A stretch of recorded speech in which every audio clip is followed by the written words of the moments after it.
and not even allow us the opportunity to debate this bill. And obviously, I think as most of you know, sports is a big part of my family's life. And I have daughters who are female athletes. I now have a granddaughter who is playing soccer and basketball. And it's hard for me to comprehend a scenario where they would have to compete against biological males. This is an issue that I think is just a matter of common sense, honestly, first and foremost, and it's an issue on which the American people agree with us. Almost 80% of the American people and a majority of Democrats believe that biological males shouldn't be competing against girls in sports. And so, notwithstanding the Democrats' opposition and their blocking of this initiative, fortunately the President took action through an executive order to make sure that that is the case. But it would have been nice to have had an opportunity, at least to debate on the floor of the United States Senate, this legislation, and an opportunity to codify it so that it doesn't change when a new administration takes power.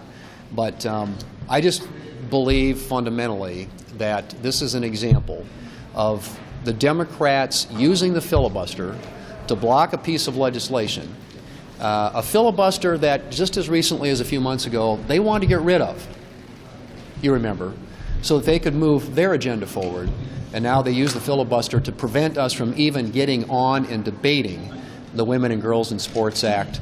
And I think that's unfortunate. I think it's a huge disservice and incredibly unfair to girls and women across this country who have an opportunity to compete on a level playing field and then get chances to get college scholarships and everything that comes with that. And it used to be that the Democrats were champions of and defended Title IX. I have never seen such an abandonment of a core principle as what we saw on the floor of the Senate last night when we had this vote. But I'm happy that our champion of this, our sponsor, Coach Tuberville, is here, and I'm going to hand it off to him, and then to a Division I athlete, Shelley Capito, to speak to this subject as well. Coach. Thank you. Oh, there you are. Yep, sorry, thank I turned you. the wrong way. Yeah, thank you. You know, I sat up last night trying to think of a word to describe what happened yesterday to girls and women across this country. I still hadn't come up with it. Amazing to me that anybody would be against girls and women's sports. But that's what happened yesterday. For the third time since I've been here, going on 5 years. I spent all my life in coaching. And the best thing that's ever happened to women and women's sports is Title IX.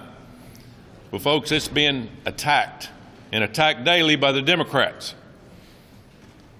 There is no reason why that should not have been a 100-0 vote. It makes no sense. It really doesn't. And I want you to look at this. Women's sports is being attacked. Men and women's sports, the Democrats say there's only a few. Well, it doesn't take but one to injure somebody. Again, I've spent my entire life watching competition, and this is a no-nonsense vote of voting for girls and women. And here's what's going to happen. We've got high school teams across this country. Democrats say there's only a few, but we have complete high school teams across this country that are transgender boys on women's teams. Complete teams, and it is gaining momentum. So let's go ahead and run women's sports into the ground and do away with it. Let's go ahead and cancel it right now because that's what they're saying. Here's another deal. NIL, money going to athletes, which I'm fine with because athletes work hard, but the problem is none of the money is going to women's sports. So what's going to happen? What's going to happen is we're going to have transgenders in women's sports, and now we're taking all the women's sports and saying we do not have funding for you because the money has to go to NIL. Folks, we are ruining women's athletics. It will be over with in a very short period of time, only because the Democratic colleagues either hate Donald Trump so bad or they just think that they know better than everybody else and they want to change to one gender or 60 genders. It makes no sense to me. So today I'm challenging my Democratic colleagues. Think about it. Sleep on it. Understand it because you're going to have to own every bit of this because every Republican voted for it, every Democrat voted against it. It'll come out again in the next few years. and we're going to try to get it passed. Thanks to President Trump for doing an executive order, but as we all know, that doesn't last. We're going to get this done one way or another, and I think the American people will speak next time when they see in their state what senator voted against women's sports, and they should be run out of town because it is absolutely not political, it's common sense. Thank you. Yeah, thank you. Well, I can hardly top Senator Tuberville and his passion for women's sports, but also for sports in general and fairness. This is about fairness. And as Senator Thune mentioned, believe it or not, I was a Division I athlete. I played tennis back a long time ago. And I was thinking about it. If I'd had a biological male on my tennis team, I would not have been on the team because I was the last one in. They play 6 singles. I was number 6. And if I'd had to compete on a playing field or on the tennis court with a biological male, in all likelihood, I would have not made that team. So how would that have changed my life? What you learn on the playing fields, and our daughter was a Division I athlete too, and she got my husband's height, so she played volleyball. What would I have missed? I'd have missed the concept of teamwork that we work on every day here. I'd have missed how to win, how to lose. I'd have missed how to be a leader, how to be a captain, how to speak up for yourself. I would have missed things like etiquette on the court and learning how to be strategic. All of the things that sports give anybody who plays, and the joy that comes from it is just, I think, sometimes inexplicable. And some of my best friends are the people that I've met through my life playing all different kinds of sports. And so I would say the fact that not one Democrat voted for this is inexplicable.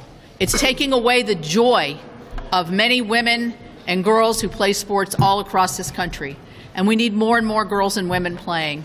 So I would hope that they would rethink their positions, look at the fairness aspect of this, and say to themselves, now I have 4 granddaughters. Hopefully one of them will be on a playing field that I can watch her excel, or at least have a good time with all her friends. Thank you all so much. Questions for Senators Tuberville or Capito? Do you support the President's decision to pause military aid to Ukraine, and how long should that pause go on for? Well, it's a pause, importantly, not a stop, and I think it's a part of a negotiation. And I'm hopeful that in the end we'll get folks to the table and be able to negotiate a deal that will bring a peaceful resolution to this 3 years long conflict, and one hopefully that will respect the sovereignty of the Ukrainian people and make the world more safe. Prices are going up for lumber, cars, corn. Your farmers in South Dakota certainly rely a lot on the agriculture they're able to export and import. And so are these tariffs smart for your constituents who are already hurting from high prices? I think these tariffs are oriented around a specific objective. In this case, to reduce the amount of fentanyl coming into this country across our northern and southern borders. And, so these tariffs, I think, are hopefully temporary. Obviously, I come from a state that is, our #1 industry is agriculture, so we care a lot about being able to export. A lot of our product in South Dakota hits the export market. And trade is an important part of our economy in our state. So I pay a lot of attention to it. This is clear to me something where the President, who, by the way, has used this tool in the past to get a specific outcome, is trying to achieve that again. And in this case, it's to reduce the amount of fentanyl flowing into this country across our northern and southern borders. But these are not temporary. These are long-term. If prices continue to go up, will you stand by the President through and through on this? Well, what I'm willing to do is give the President some latitude to try and accomplish the objective he seeks to get done here. I think, as you know, I'm a different place on tariffs probably than some of my colleagues, and certainly maybe the administration. But at the end of the day, it's really about trying to achieve the desired result, which, as I said, is very clear in what the President's trying to get done here. And hopefully, when it's all said and done, this won't be something that will create a lot of disruption to the markets in states like mine, South Dakota, where we very much are dependent upon agriculture. Thank you. Thanks, guys.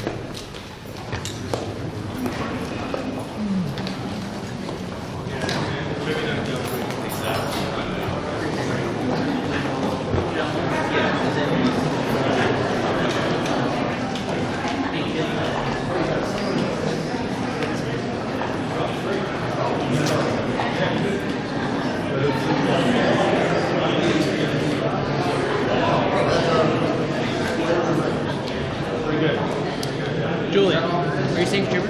Hey. I'll wait. I mean, because Schumer's the local person. Okay. Thank you. Oh. Unless you like it like that. I do. I thought maybe you did. You know, no one said anything until Burgess. Thank you, Burgess. I have one friend. You know?